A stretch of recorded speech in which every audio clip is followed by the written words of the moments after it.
Welcome back to the channel, guys. As you can see, we've got change of scenery here. I'm not filming in the barn or the gym. If you guys don't know, this isn't just a military content channel. I do vlogs on here. We do family vlogs, and we focus on sustainability and home improvement projects and things like that, and just our day-to-day life. So typically I'd film in the gym or the barn. It's actually a barn gym, and we renovated a 150-year-old barn, at least a loft portion of it, and made it into a home gym and just kind of a cool man cave hangout area, lounge area. And I put a lot of work into that place, but the one thing it doesn't have is AC. So it's not 100% insulated yet. There's some issues that we ran into with how we're going to insulate it. So all of that stuff is actually on the channel if you want to go and check it out. I'll try to post a link in the description or a link in the video up here, so you can click on those videos and see how that barn renovation has come along. But there is no AC, and it's about 95 degrees outside right now. So it's about 115 degrees in the barn. So I decided to come into my wife's office, which I actually also built for her. Those videos are on the channel. It's not 100% done, as you can see. There's still some things that need to be done, like trim work. And back up here, we're going to do kind of this floral design for it up there. But it has AC. My wife works from home, needed to build this for her. And I figured, you know what, it works out as a really good secondary spot to record the videos. So that's why it doesn't look the same in here. Again, if you guys are interested, make sure to go check out the channel. Look at the videos, kind of see how we've progressed in life. I'll always post military content, and I'll always post vlog content. So if you like this stuff, make sure you hit the subscribe button. Turn the notifications on if you want to see anything new. With that being said, let's jump into the next two phases, the last two phases of basic training, white phase and blue phase.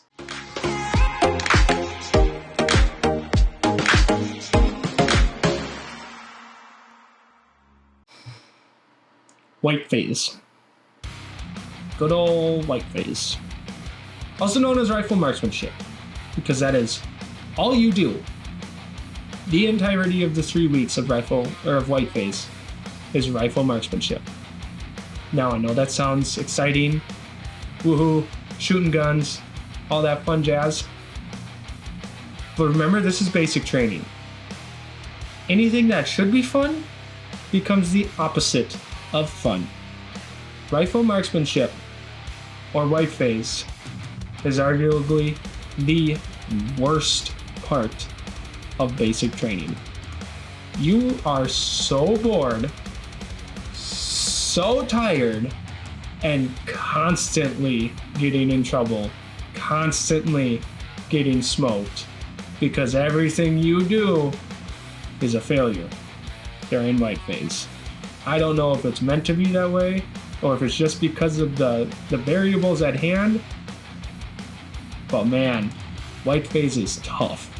But the thing is, with white phase and rifle marksmanship period during basic training, you have to be 100% silent and still, and not sleeping, not talking, not reading, sitting in the bleachers, or standing in formation for hours. And when I say hours, I don't mean like 2-3 hours. I'm talking sometimes it's 8 to 12 hours that you're just sitting doing absolutely nothing. And if you make a single peep, you're getting in trouble. You're getting smoked. You might not get smoked at the range, which you do. You get smoked at the range. But they wait until you get back to the barracks and they smoke the crap out of you. Oh man, white phase sucks. I'm sorry. To everybody who had hopes for rifle marksmanship, it sucks. It's horrible. And that's not just me. This is accumulation of a lot of guys agreeing with me that white phase is the worst part. Mentally. It's not the worst physically, but it is the worst mentally, because all you do is sit there and you just time to think. That's all it is you just have time to sit inside your head and think. The one thing I will say though, that is definitely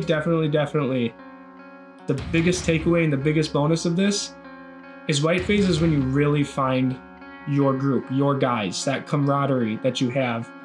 Because while you're supposed to be silent, you're supposed to not talk, you still whisper, you still do those little things, because the drill sergeants are so consumed by safety and making sure that everybody that's on the range is safe, that you do have those time to hold those little, we call them 6-inch conversations, where you're not talking louder than if you're 6 inches from somebody.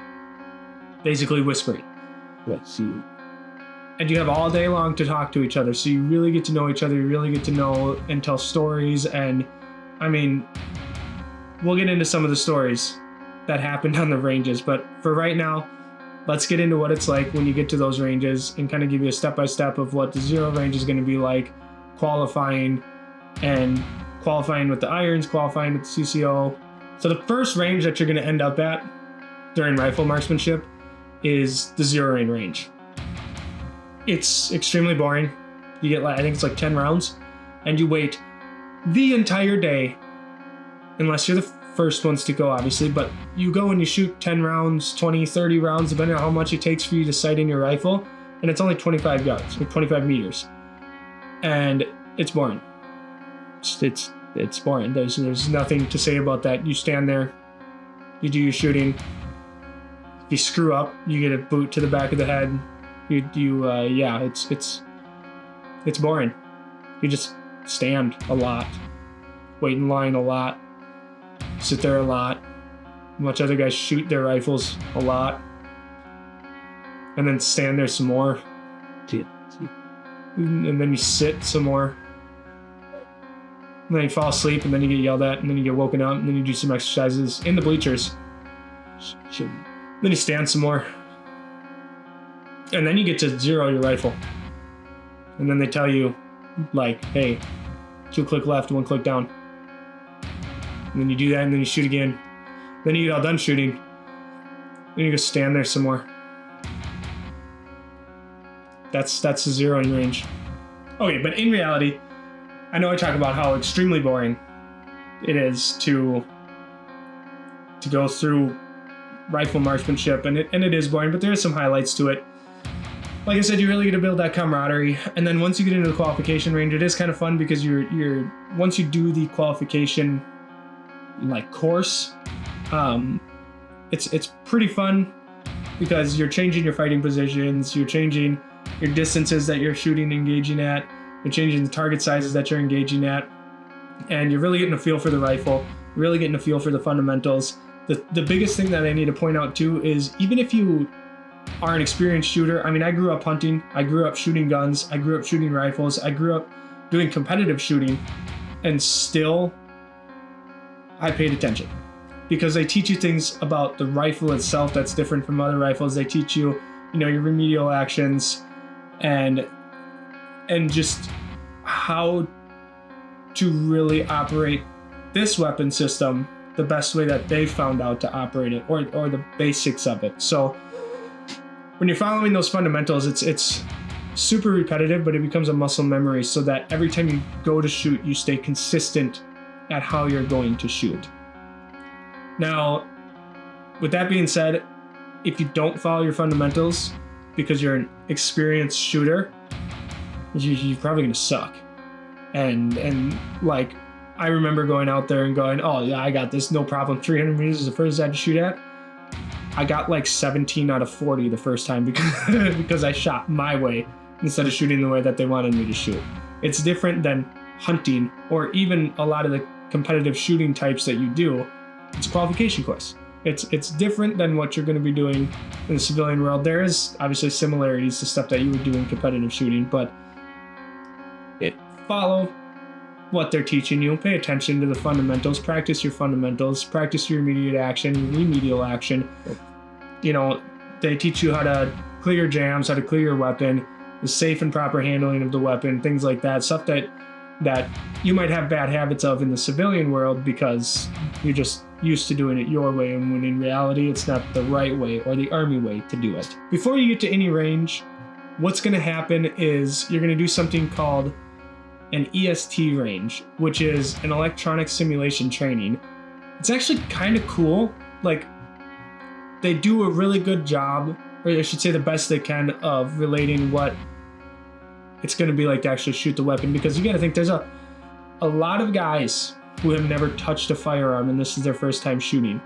So going to that EST range it's a simulation. They're actually air-powered M4s. The bolts have been all changed out. They use the air actuation to help simulate what recoil is going to be like. They help you learn how to properly have a good cheek weld, how to hold the rifle, how to reload, putting the weapon on safe, charging the weapon, firing, aiming, how to actually do the loop and line aiming, and just it's a good first step before handing somebody a rifle and going, here you go shoot.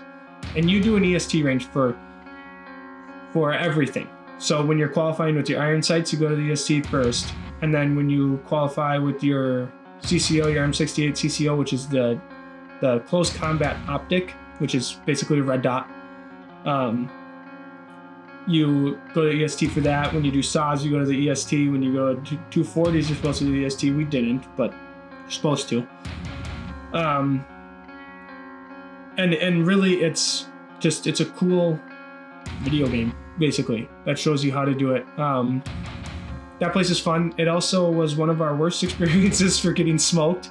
We were worms in a rock pit for about 4 hours, and it was 95 degrees out.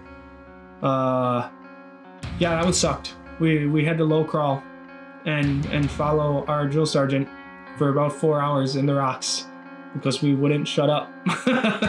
This wasn't even at a live range. This was at an EST range, and we got smoked that bad. But it was good memories. It was really good memories, and it was kind of a good push for a lot of guys to continue to try hard and to push hard and push through that mental barrier. Like, I know for me, my buddy Parks, a couple of these other guys, Oxley, Ned, a bunch of those guys, it was a good push for us to push past that mental point. And our first real experience of pushing past that mental point of this sucks, I hate this, I'm pissed, why am I doing this?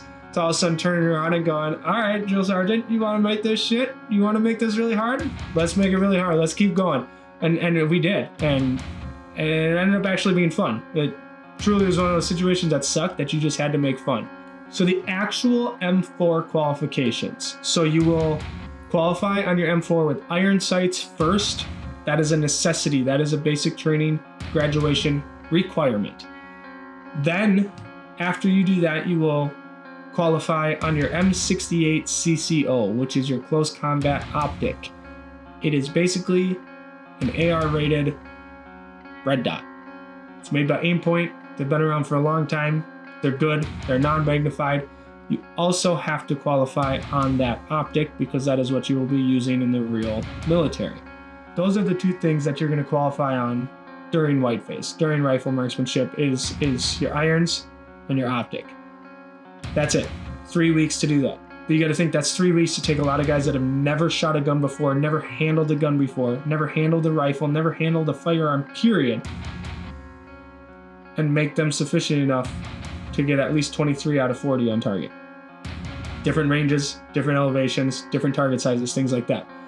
So the drill sergeants, fair warning, are on edge all of the time during whiteface, because you have guys that have never handled a firearm, never handled a weapon system before, with live rounds, and expecting them to be safe. The drill sergeants aren't just concerned for their safety, but for the safety of all the other trainees around as well. I need to make a note for you guys, and this is very important to hear because I know there's a lot of rumors about it and a lot of hearsay.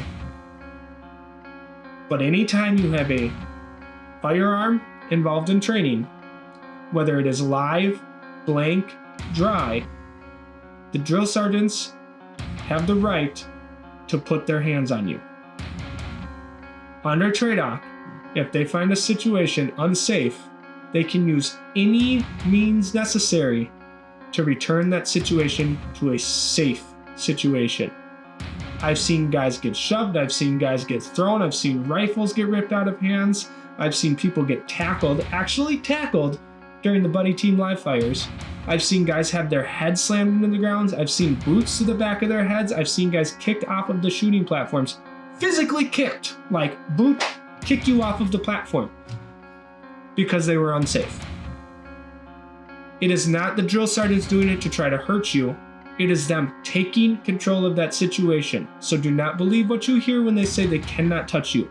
They will absolutely control that situation by any means possible, and that is 100% within their right of training. That needs to be clear. Do not be a dumbass. Be safe with your firearm. Watch where you're pointing your barrel. Make sure your weapon is on safe. Okay, so with that out of the way, let's get down to the breakdown of actually qualifying with your M4. It's the same whether it's iron sights or your CCO. It's the same. You have 40 rounds and 40 targets. They vary from 50 meters to 300 meters. It is a set rhythm or pattern, I guess you would say, that the targets come up in every time. So pay attention because they will run through it multiple times. I mean, when I say multiple, I mean 20, 30, 40, 50 times. And if you pay attention, then you'll know the sequence in which the targets are going to pop up. And then it makes it a lot easier to qualify. But if you're any decent shooting at all, you'll have no issue qualifying.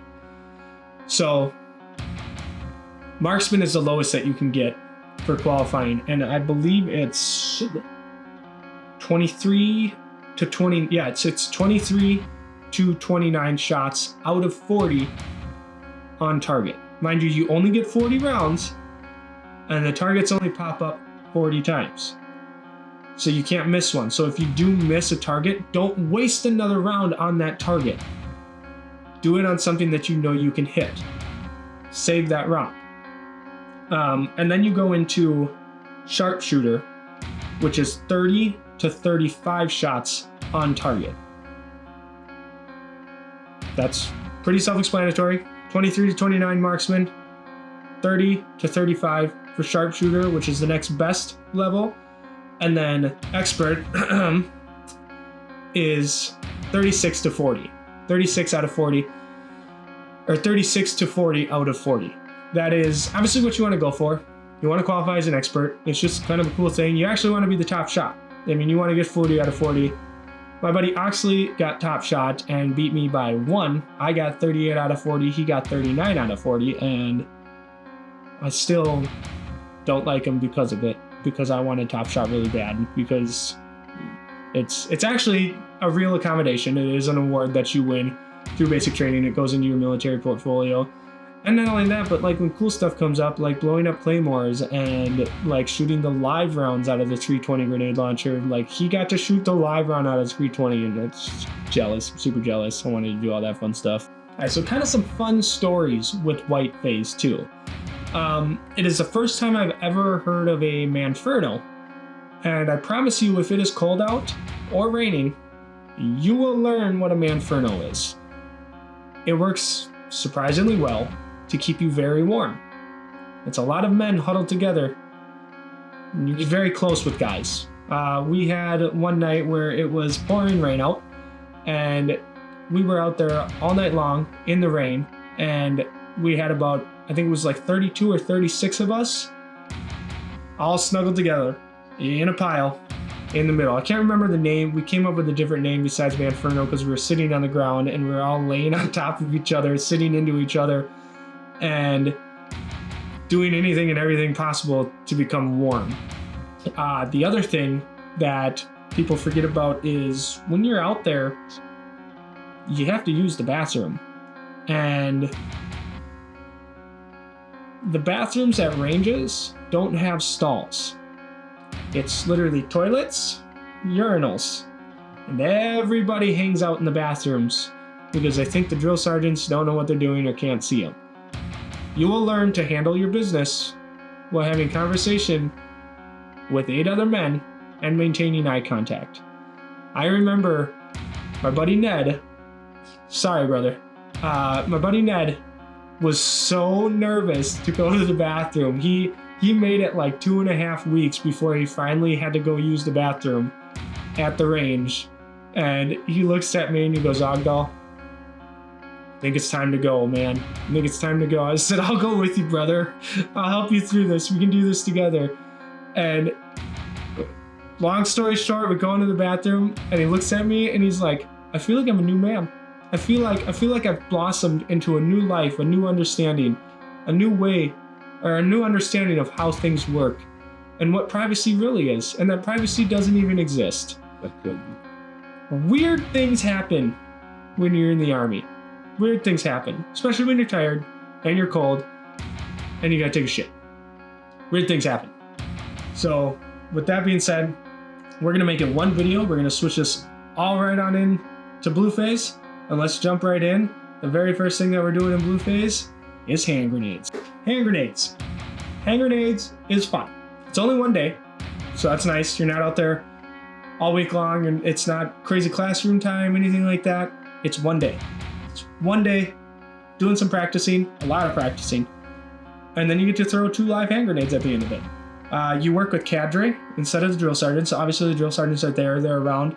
But I will say the thing with the cadre at the hand grenade range is they're explosives. So the cadre are also, they make it very clear to you that if you mess up or you violate safety, they will throw your ass either to the ground in the pit or throw you out of the pit. They will do whatever they need to do to get away from that grenade. And if you don't want to move away from that grenade, they're going to move themselves away from that grenade because, well, again, it's an explosive and they don't want to die. So they're going to do what's necessary to get out of danger.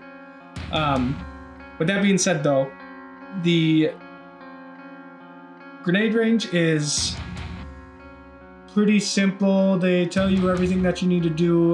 They go over all the different types of grenades, from fragmentation grenades, smoke grenades, incendiary grenades, thermal grenades, and the different colors of smoke and things like that. Like, they put on a pretty cool show for you. They give you a really in-depth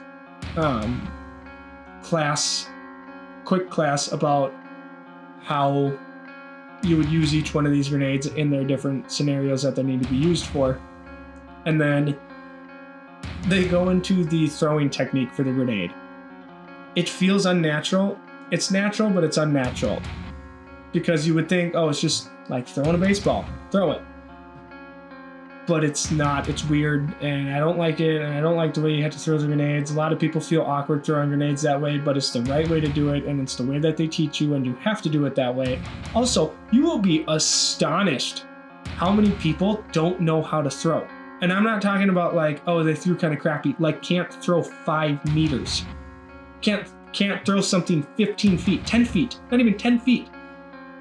He was like, did you not have a parent growing up that, I mean, maybe that was your situation. You never threw something in your life, but like, grenades aren't that heavy.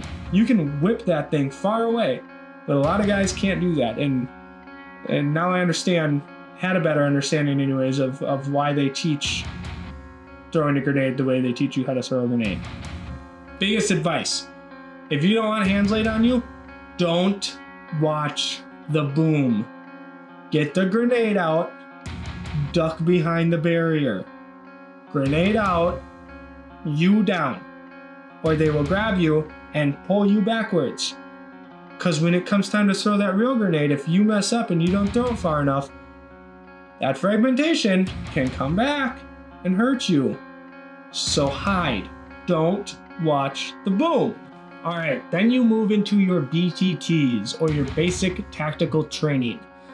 Otherwise, a lot of people know these as your buddy team live fire, your bounding exercises, things like that.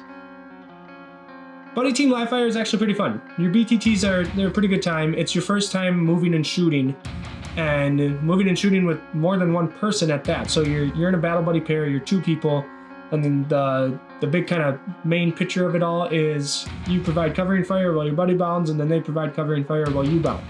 I'll get into some of the more details about it, but it's fun. This is one that you do, I want to get this right off the bat. You do a dry iteration, so no rounds at all. Then you do a blank iteration where you shoot blanks, and then you do a live iteration where you're shooting the live rounds. You do that during the day, and then you do it at night under nods with your PEC on, with your laser on. Not your visible laser, your IR laser. The first time doing this under nods, you're gonna have a hard time because the nods go out of focus. You're not used to how you're looking because it goes on your opposite eye, and then you end up having the nods behind the barrier, and all you see is black, and you're like, what the hell am I doing? It just, you gotta slow down a lot the first time you do this until you get comfortable with operating with night vision on. It's gonna be a lot slower the first time you do it at night, I promise you that. So I remember a little bit early in the video when I said that drill sergeants absolutely have the right to lay their hands on you to control a situation and return the situation back to safe. Yeah. this is when most of that happens, because now you're moving, you're running, you have other people on the battlefield with you, you have other people on the range with you, and if you're not 100% safe, they will correct you very aggressively. So the BTTs, I want to say that's about a week. I think it's a week that you do BTTs, and that's actually, like I said, it's a pretty fun one. It can be shitty, it can be boring, but it's nothing near as bad as White Phase because you're actually getting to go out and move and do fun stuff. We got fortunate enough that during our BTTs it was pouring rain and that was cold. I think it was still February, no, it was beginning of March. So we'd have our warmer days and our colder days, but BTTs were pretty fun. Spent the night out in the field for 2 nights in a row, I believe it was. Got to really experience our first full time going out with our rucks and full field preparation, not just going out with the salt packs and stuff like that. So BTTs were a good time. But I mean, I guess as good of a time as you could have being out in the range and moving around under fire and having drill sergeants all over the place. So with that being said, the next thing that we're moving into is the US weapons systems, or the M320 grenade launcher. This is another one that's only a day long, and it really didn't suck at all. Actually, to be honest with you, it was a pretty good time. You shoot 20 rounds, they're chalk rounds. You get a really good feel for it. In my personal opinion, I thought we got a really good feel for it. I thought we were going to have way less time, and it was only going to be you watch a couple of guys shoot. But no, you shoot quite a bit of cartridges. You shoot 20 a person. The top shot, which unfortunately wasn't me, was Oxley. I mean, I'm happy for him. But he got to shoot the HEDP, which is the high explosive dual purpose round.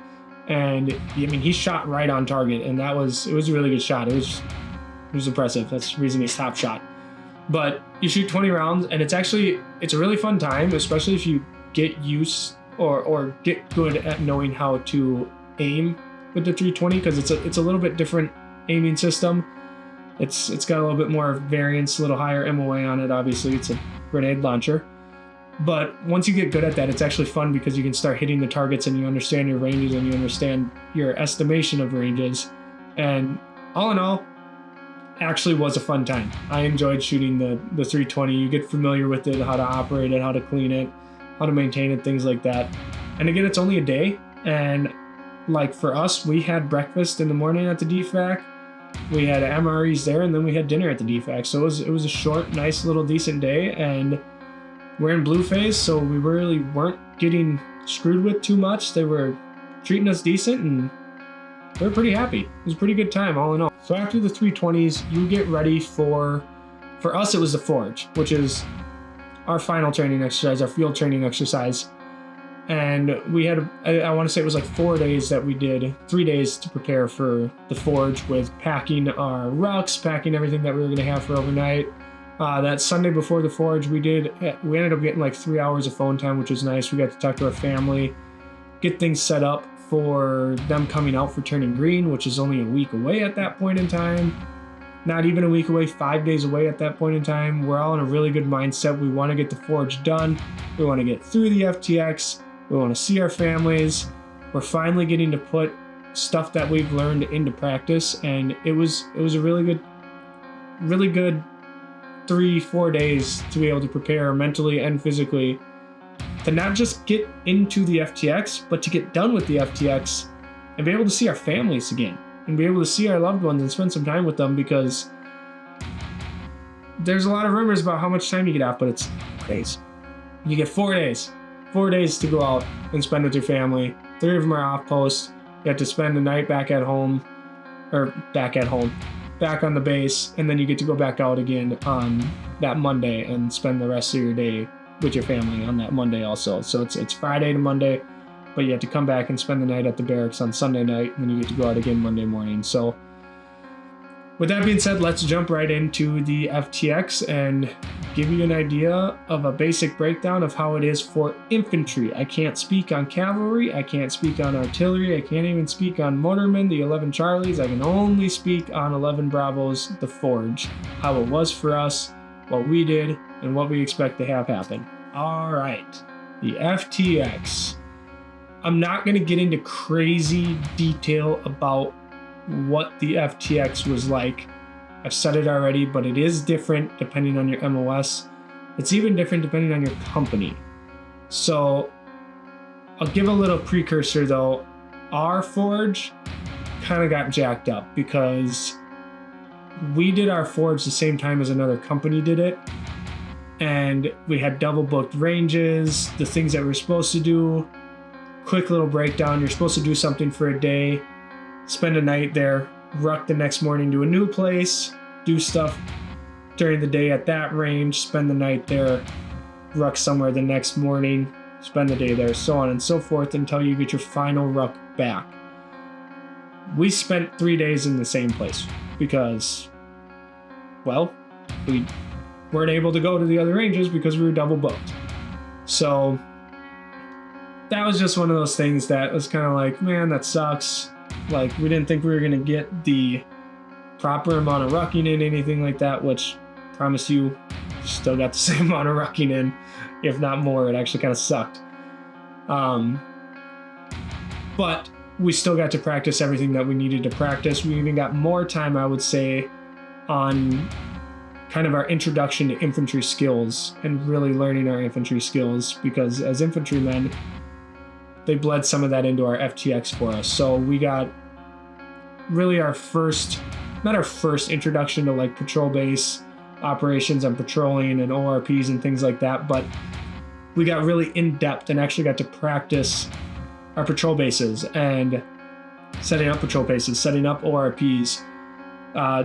First time I ever dug a foxhole was during the FTX, and it's really a culmination of everything that you've learned so far, your basic infantry skills, your battle drills, like reacting to contact, battle drill 1, battle drill 2, things like that, of being able to apply them into a real world situation. And you're going against the other platoons, but it's also you and the drill sergeants kind of learning how to apply these things that you've learned in the classroom or seen on paper or have been told how to do.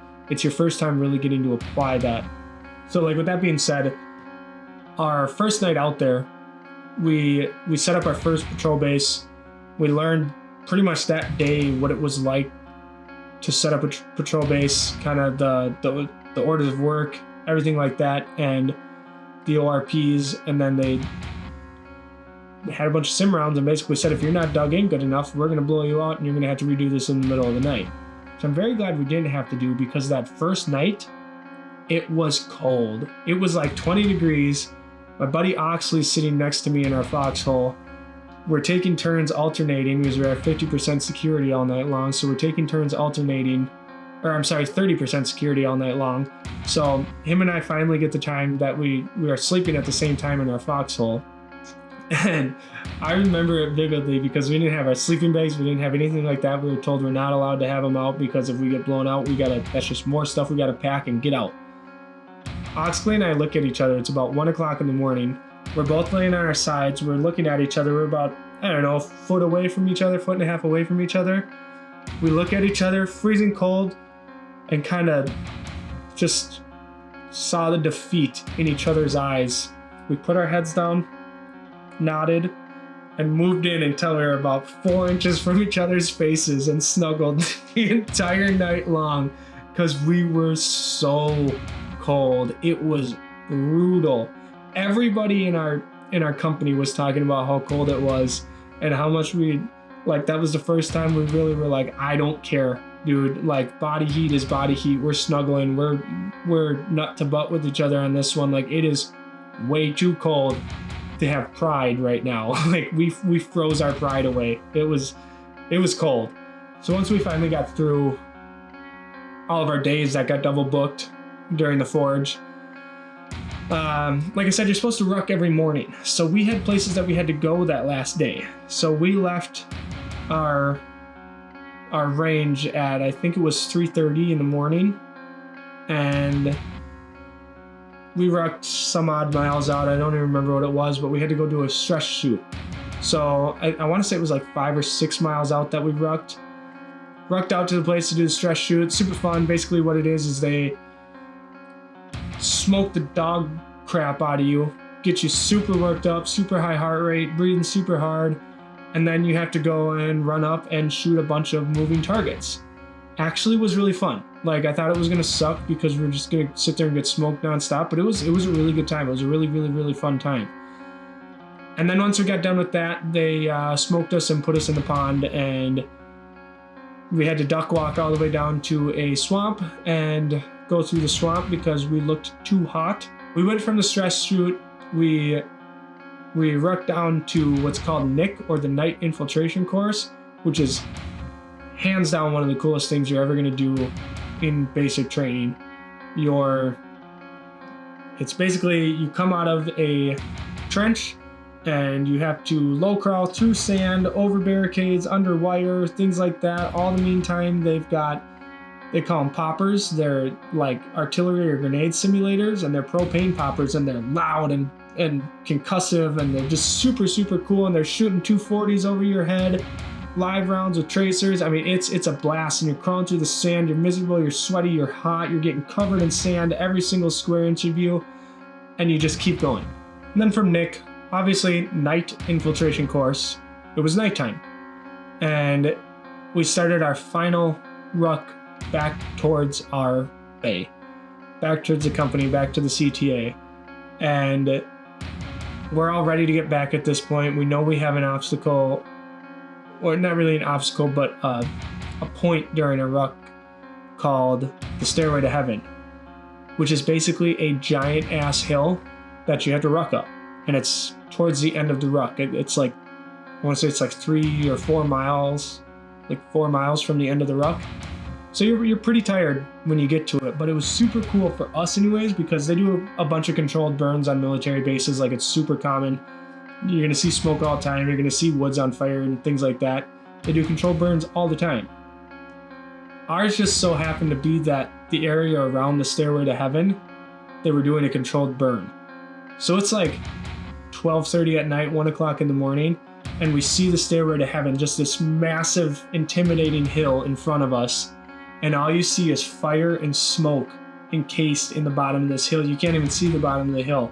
And it was one of the coolest feelings ever, because we call it the Forge because it's forged in fire. Infantrymen are forged in fire. And it was super cool and super coincidental that our final hard thing that we had to do on our ruck before we turned green and turned into US soldiers, during our forge, there was fire and smoke. I remember we went down into it and you could see all the fires off in the woods and everything burning and all the smoke around us. And then when we got about halfway up the hill, we came out of that smoke and everybody was just so amped up because it was such a cool feeling and such a perfect situation for us to be in. Like, this is the last thing we have to do. We're coming out of the smoke. We're coming out of the flames. And it was just a really prideful moment for a lot of us. And it really gave us that last push to make it that last 4 miles. I know there was a lot of guys that I was really hyping up and really pushing them hard to get going and get forward and continue to move and just push on. Like, you're almost done. This is the last hard thing we have to do. Just do it. And we pushed hard. And that feeling that you get when you finish and you make it back to the CTA is incredible. I mean, it's the hardest thing hardest thing most people have done in their lives up to this point is make it through the Forge or the FTX. And that feeling that you completed it and you did it is just great. I mean, it really is. Like our rucks for us, I think they're supposed to be minimum of like 35 pounds or something like that. Our rucks were about 55, 60 pounds, which isn't heavy. Don't get me wrong, that's not heavy. Like, when you get to the big army, 100, 110 pound rucks are going to be pretty normal for you. But it's the hardest thing that a lot of us has done, a lot of people have done their entire life. This is the hardest thing. So the fact that we finished it, and we finished it with rucks that were heavier than they needed to be, was awesome. The other thing that was really cool that we all took pride in our company is the fact that all the rucking is supposed to be spaced out over 3 different mornings. We did it all in one day. We did 23.2 miles in one day. Granted, there were breaks in there. It wasn't a consistent 23.2 miles, but we did it all in one day. Oh, the other thing I forgot to tell you. At the end of the Forge, this is something that's super cool. At the end of the Forge, I don't know if it's every MOS, but for us especially, there's a Combatives tournament. So you're exhausted. You just rucked 23.5 miles. Like You put all your stuff down and you go out into the middle of a field and you beat the shit out of each other. And it's a blast. Now, there is actually a purpose to the Combatives tournament at the end of the Forge. That's one thing I didn't touch on in Blue Phase is that you do Combatives. It's a week long. It's really fun. At the end of it, the drill sergeants get to attack you and you get to defend yourself. Not going to go into too much crazy detail about it. Go to Combatives. It's a blast. Make sure you don't miss it. But the reason they do the Combatives tournament at the end of the Forge or the FTX is to show that when you're exhausted, when you're depleted and you have nothing left in you, you have to have something. You have to have that will to fight. You have to have that will to push forward, to drive on, because in war, you're going to be exhausted. You're going to have to fight when you have absolutely nothing left in the tank. So basic training is over. And basic training is just that. It is the training on how to become a basic U.S. soldier. Now you get to move on in your military career. You get to push forward. You get to become more fine-tuned in your skill set that you chose for your MOS. You get to push forward and explore new things and new opportunities and continue to move on and continue to change and hopefully be a good representative of what it means to be in the U.S. military, because you have the basics of what it is to be a U.S. soldier, and you have the basics of that military bearing, and you need to carry that military bearing with you forward to be a better soldier, to be a better leader, to be a better member of your community, because basic training is about so much more than just your military career. It's about your life. The military is now a part of your life. So continue forward, continue being a good example, continue striving to be the best, and continuing to excel. That's all I got for you guys. I really hope you enjoyed the videos. I've got some really good feedback on the last one. I hope I get some really good feedback on this one. Make sure you go and check out the other videos on the channel if that's the kind of thing you're into. Like I said, I do vlogging. I'll continue to post military content as it comes through, as I progress in my career, so that you guys can kind of come along on the ride with me. But I'll always have things that revolve around life, vlogs, military, and everything in between. Thank you so much for watching, guys, and I'll see you next time.